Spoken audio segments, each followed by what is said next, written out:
What's up, everybody? Welcome to another Kinstretch class brought to you by Stretch Effect.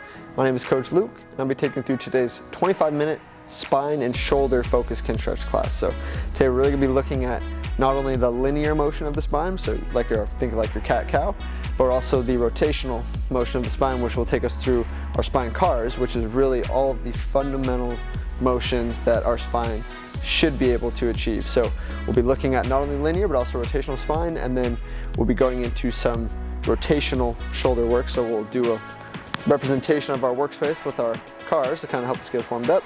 We'll break it down even further into our capsule cars, which really looks at shoulder internal external rotation. So it's the bone of the humerus rotating in your shoulder capsule. So that tells you how your shoulders function on a rotational standpoint.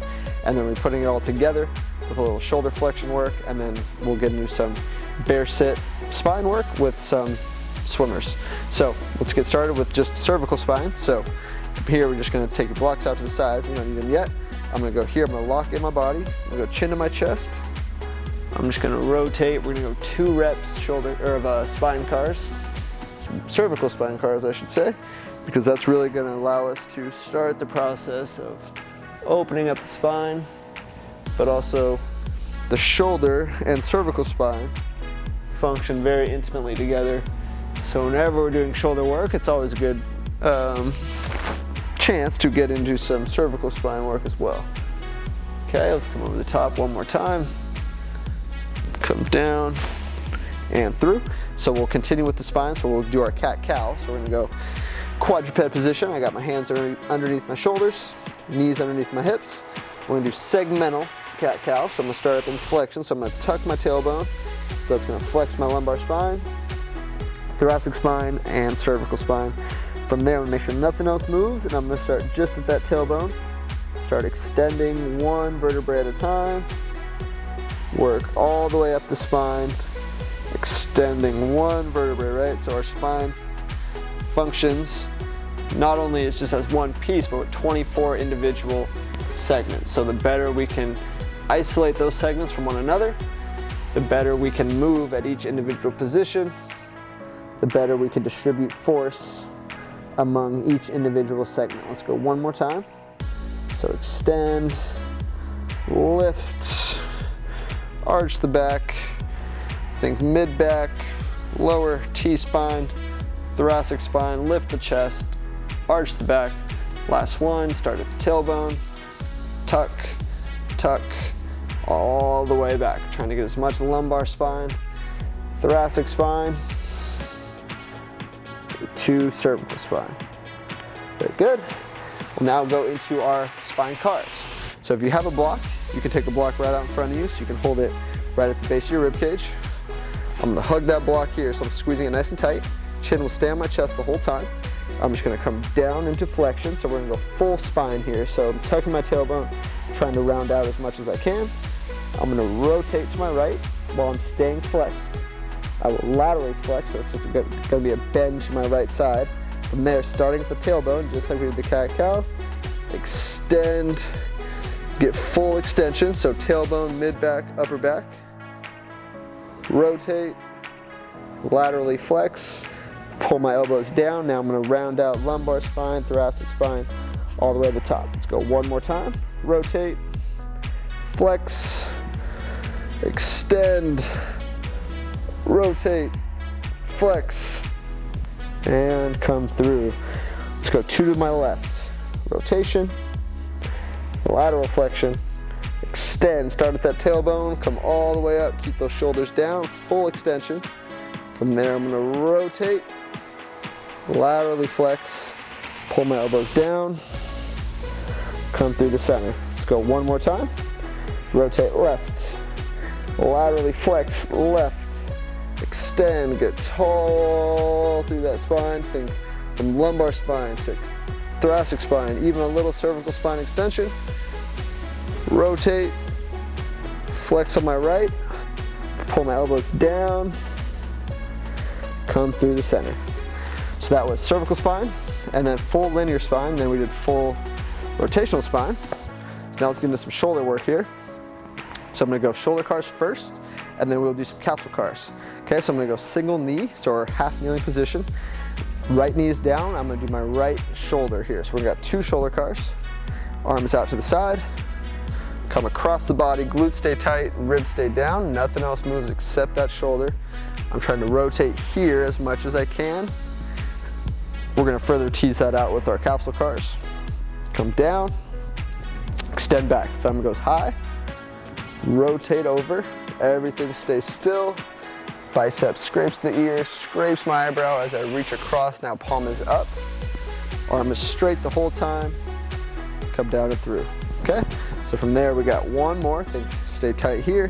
Ribs over the pelvis, right glute is tight. Cross the body, nothing else moves. Try not to rotate that torso. Scrape your eyebrow with the bicep. Reach as I come here. Now I'm trying to max out this rotation. So this rotation of the full, just like we talked about our capsule cars, right? So we'll kind of get into that, but full rotation at the joint and full global rotation, we call it. From there, I'm just gonna reverse back, thumb goes high, rotate up and over, down and across, and to the start. It's going to switch. Left knee is down, so now my left arm will be working. You could certainly do left knee down, right shoulder. It's up to you. Just in this case, we got left knee down, really tuck, squeeze here, ribs stay down. Right hand can go to the rib cage, or we can go out to the side. Help us create a little bit more tension in that way. It's up to you, whatever helps you feel more stable. Nothing else moves. Rotate shoulder across the body, bicep to the face, palm is up. As high into flexion as I can. Once I can't get any more flexion, like we said on the other side, we try to not just rotate the hand, but rotate the full bicep around, reach back, palm turns over.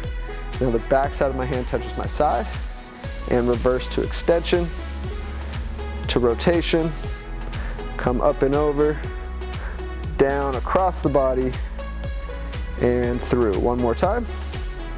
Reach and rotate, up and over, come back, come down, back side of my hand touches my side, extend thumb high, rotate over the top, ribs stay down, all the way across the body, palm is up now. It's called adduction of the shoulder. Come down to my start. So now you can stay in half kneeling if you like, or we can go to tall kneeling, which would be 2 knees down. If you have a block available, you might as well use it, right? So we're gonna squeeze the block between the knees. So that's gonna give us some tension through the adductors. You wanna squeeze the glutes like you're doing like a glute bridge. So we got full contraction from here. Ribs stay down because as we go into our what's called internal external rotation, so we're rotating here. As you try to rotate externally, so I'm trying to take my palm or my fist back behind my body, it's inevitably you're gonna want to extend your spine. So you're gonna want to arch the back. So really think tight in the hips, tight through the core, create a lot of tension through the midsection. Elbow will be straight out from the side of my shoulder. Palms are right above those elbows, right? So you could be here or here. If you have tennis balls, you can squeeze tennis balls.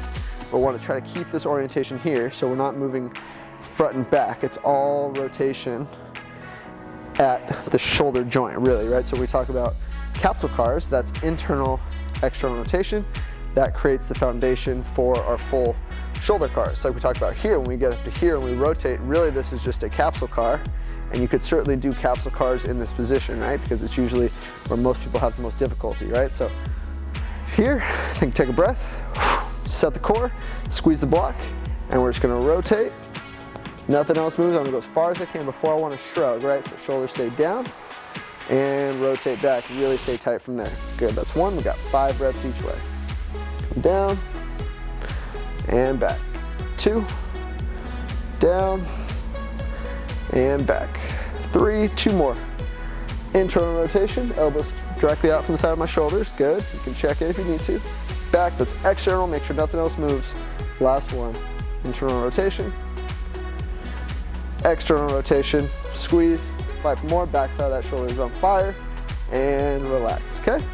So from there, that was our spine cars, that was cervical, that was linear and rotational, and then we did our shoulder cars, which was just 2 full cars, and then we further broke it down with some capsule cars, okay? So from now, let's get into some shoulder flexion work, which will be our shoulder flexion pails and rails, which if you've never done these before, this will be great way to work on not only improving shoulder flexion, but also everything that you do with shoulder flexion. So whether it's pull-ups, whether it's shoulder presses, whether you're an overhead athlete, having adequate shoulder flexion will really allow us to be able to know that we're getting the most from that shoulder joint itself, and we're not compensating from other areas of the body, which most of the time it's that lumbar spine. So make sure we stay tight, we get a good stretch on the lats during our passive stretch component, and then we're gonna do what's called pails and rails. So our pails, so I'll just explain here. So we got a 2-minute stretch. I'm gonna be in this position here. So what I'm gonna do is I'm gonna have my palm on the block, and then I'm just gonna sit back into it, finding a stretch on my lats. Okay, so that's just gonna allow me to get deeper into the stretch here, because then again, right, I don't wanna be rotating this way. I wanna keep palm down, sit back and down, get a good stretch on the lat. So that'll be our passive stretch component. Our pails contraction will be trying to crush the blocks into the floor. So now I'm using those muscles I've been stretching to contract. My rails contraction will be trying to lift the palm off of the block without anything else going along for the ride, right? So pails contraction, build up for 10 seconds, give a max effort for another 10 seconds. Rails contraction trying to lift, max effort right away, 15 seconds. We got one set on each side, but we're gonna really take our time with this passive stretch. Okay, so we got palms on the blocks. Depending on your mobility, right? You could be here, stacked there, or here, stacked on top. Really whatever allows you to get the most stretch, and then but it's high enough so you can sink down to the ground, right? So I'm gonna find my position quadruped here, sit down. This forearm will be flat on the ground. You could certainly be here if this is where your shoulder flexion is. We wanna get as low into the stretch on the lat without anything else having to go along for the ride, or without rotating the torso or anything else like that. So find where you need to be, get a good stretch here, and focus on that belly breathing. So think 4 count in, so think take a breath in,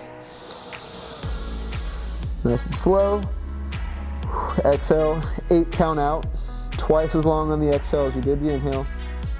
That exhale is really where you're gonna be able to drop down, relax more. As the body relaxes, you'll be able to get deeper into that stretch, be able to get a little bit more out of it, get deeper and deeper as you go, okay? Let's take one more big deep inhale, think 4 count in, belly expands into those legs, that's our belly breath. 8 count out, super slow, twice as long on the exhale as you did the inhale. Sink deeper, more stretch on that lat from there. Very good. So now we're going to our pails and rails here. So pails, hand drives down, rails, nothing else moves. I'm going to try to lift that palm off of my block, off of my bench, whatever you're using to elevate your hand. Okay, take a breath in. Good brace. Start driving down. Think 10%, 20%, 30%, 40%, 50, 60. Keep crushing. Crush from here. 70, 80, 90, and max effort drive down. 10, 9, crush that block into the floor. 8, 7, all right here. 6, 5, 4, 3, 2, 1. Max effort rails. Try to lift that hand. If it doesn't get off the block, that's okay. Just means you're at your end range. Give it everything you got. Then squeeze the top side of that shoulder. Try not to shrug. Squeeze everything. Get that palm off the block. Here we go. 7, 6, nothing else moves. 5, 4, 3, 2, 1, and relax. You know you'll be able to get more and come out of that. There, we'll just go ahead and switch. So we're using blocks here, obviously, right? So blocks are a great option that you can use, but if you want to get a little bit more height on it, you could always use, a coffee table or really anything that's solid, right? So a couch or like a bed would work, but it's a little soft as you press down, so throw something hard on top of it. Really anything you got. You could throw a block on top of it. You could throw, cutting board, right? That's solid. Something that you can just press down to that's firm. But definitely blocks work well. If you're at a gym, use a bench. Like I said, use a coffee table. You could use stairs if you have those in your house where you can just kind of elevate onto. Anything that allows us to get a stretch here and sink into that, right? Because our shoulder flexion really is what allows us to get there, right? So if you get to about here before your spine wants to arch, that's where you would set it, right? So if my spine was here, right? Well, I'm locked in. I go as high as I can go. If I get to there, and then I need to do that, that's where the end of my shoulder flexion would be. If I can get here, that's where my shoulder flexion would be. Really wherever you can get, think bicep to ear, without extending the spine. That's your end range. As you sink into it, you'll be able to get a little bit more as long as it's coming from there, as long as we're not shrugging, and that's where you do your pails and rails from. So like we said, with the rails contraction, if you don't get your hand off of the block or object, whatever you're using, that's okay. It just means you're at your end range, which is what we want. Anyway, so it's all about the intention, all about the direction of that contraction, okay? So I'm gonna go hand on the block here. I'm going to sit back into it, right? So you can have toes tucked or untucked.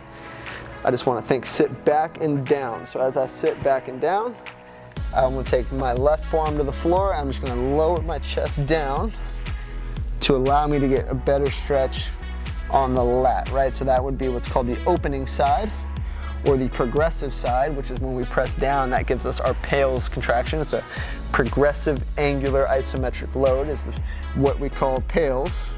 Rails is the regressive side, so that would be the top side that I contract as I try to perform my rails contraction or my regressive angular isometric loading. So from there, find that stretch.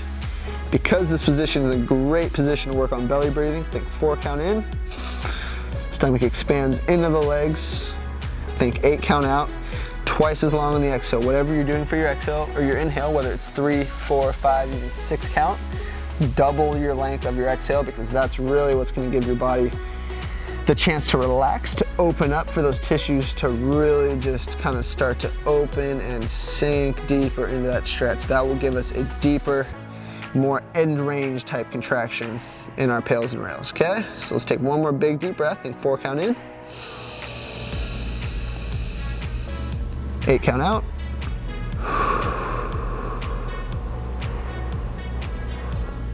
So as you exhale, you probably felt yourself lower down just a little bit more. That's what we want. Okay, next breath, we're gonna pack the air down, right? Take the breath in, brace that core, everything's locked in, nothing else moves, and then slowly, gradually start driving that right hand onto the block or table, whatever you're using. We're at 10%, 20%, we're gonna build it up to 100, 30, 40, really contract that lat here, 50, contract all through here, 60, 70, 80, keep that contraction, full body tension, 90, and 100% effort, drive down, 10, 9, 8, 7, 6, 5, 4, 3, 2, 1. Now rails, change directions, try to lift that palm off the block. If you can't get it there, that's okay.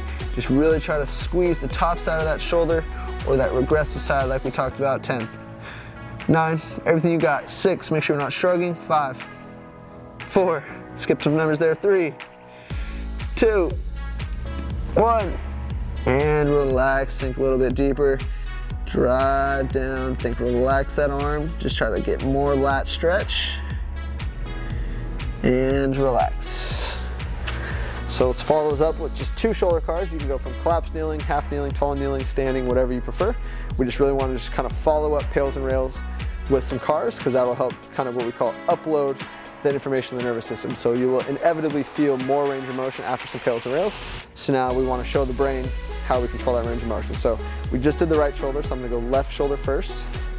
Ribs down, I'm just gonna come up and over, just like we started class, but you will inevitably feel more range of motion there, better control, more space in that joint, right? So as we talked about, pails and rails allow us to create more workspace, but we wanna follow up that workspace with some active control so that we can allow those gains to stick around a little bit longer.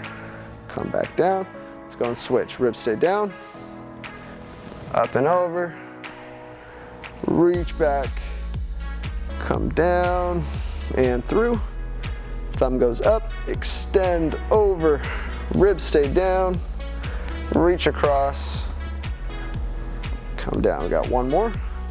Nothing else moves, don't rotate the chest, scrape that eyebrow, bicep, or an ear with the bicep, come around and down. We got one more half rep, thumb comes up, rotate, come down, across the body, and come through.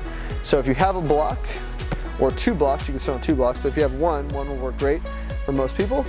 If you don't have blocks, you can always sit on, like, say, a stool. You could sit on the ground if you're nice and mobile, but we just really want to give ourselves a good position of what's called the bear sit, which will allow us to sit here. So we'll get some hip work, even though the focus will be on the spine and the shoulders, okay? So you could go from if you don't have a block, you could sit on bear sit on the ground. It's gonna be a little bit more challenging, but it's certainly doable. Or like I said, if you want to sit on a step stool, sit on a stack of books, really anything that you got just to kind of open up this hip angle. The more seated to the floor you are, the more that angle is gonna be a little closed down. Certainly okay. Just, it's all about getting you in a position for you're the most comfortable you could possibly be, even though we are gonna get some hip work in. So just through the aspect of from a stability standpoint. So if this position is not doable for you, you could be in a tall kneeling position, which is on the 2 knees with the hips extended like we did earlier in class, or you could be back in that collapsing position where you're sitting on your heels, because that will take the hips out of it and it'll still allow us to focus on the spine and the shoulders. But being in the bear sit, now we can kind of tie in hips, shoulders, spine, everything together. So choose your own adventure. That's the beauty of Kinstretch. You want to make this challenging, but also doable, right? So if it's painful, definitely modify the position as needed. So from here, we're gonna be in bear sit, and we're gonna work just what's called spinal flexion extension. So just like how we worked our cat-cow earlier, we're just going to work from here. So I'm gonna cross my arms over my chest. Chin will stay in the chest the whole time. So I'm gonna stay looking at you as I look at the camera, because as I go from here, it's gonna be very tempting to wanna do this, right? So we wanna make sure that all of our flexion and extension is coming from lumbar and thoracic spine, and we just take the cervical flexion extension out of it. So we'll keep, for you guys, we'll keep your chin on the chest. I'm just gonna stay facing straight ahead. Cross arms over the chest.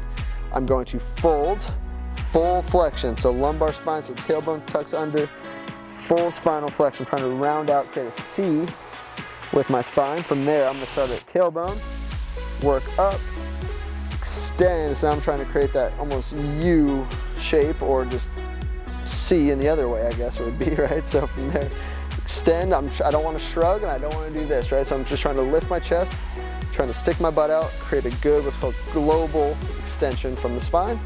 And from there, I'm going to tuck my tailbone, round out that spine, pull myself down, shoulders come down, round it out. From there, I'm just gonna reverse. We got 2 more things. Untuck your tailbone, extend from the lumbar to the mid-thoracic to the upper thoracic. So now I'm in this big extended position here, right? From there, tailbone again, tuck, tuck, tuck, back through, extend, extend, raise up 1 vertebrae at a time. By now you can feel why we put you in bear sit, and you feel those hips working too, even though it's just really a spine exercise. Last one, think tuck, fold yourself back in, each individual vertebrae contributing, and come back down.